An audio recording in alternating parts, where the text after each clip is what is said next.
Good morning everyone. আপনারা সবাই কেমন আছেন? আমিও ভালো আছি। এখন গরম তো অনেকটাই আজকে, ওই জন্য আজকে সকাল থেকে একটুখানি রান্নাঘর থেকে ভিডিওটা করছি।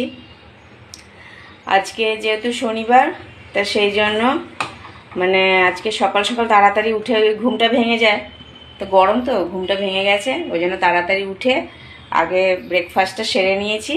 সেরে নেওয়ার পর এরপরে একটু করে নিচ্ছি, দুধটা দিয়ে ছানা কাটিয়ে নিচ্ছি, কেন কালকে যাতে জামাই ষষ্ঠী, সেই জন্য জামাই ষষ্ঠী একটা স্পেশাল রসগোল্লা বানাবো, সেই জন্য ছানাটা কাটিয়ে রেখে দিচ্ছি, ঠান্ডা হোক তারপরে করব।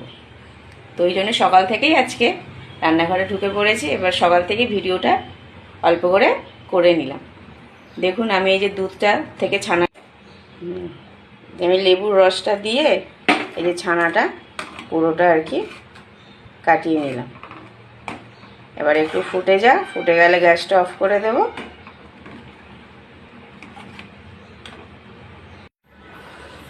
হয়ে গেল ছানাটা কাটানো।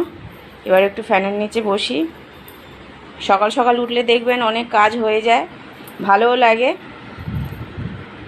তাই আপনাদেরও কালকে কার কি প্ল্যানিং আছে সেটা কিন্তু অবশ্যই কমেন্ট করে জানাবেন।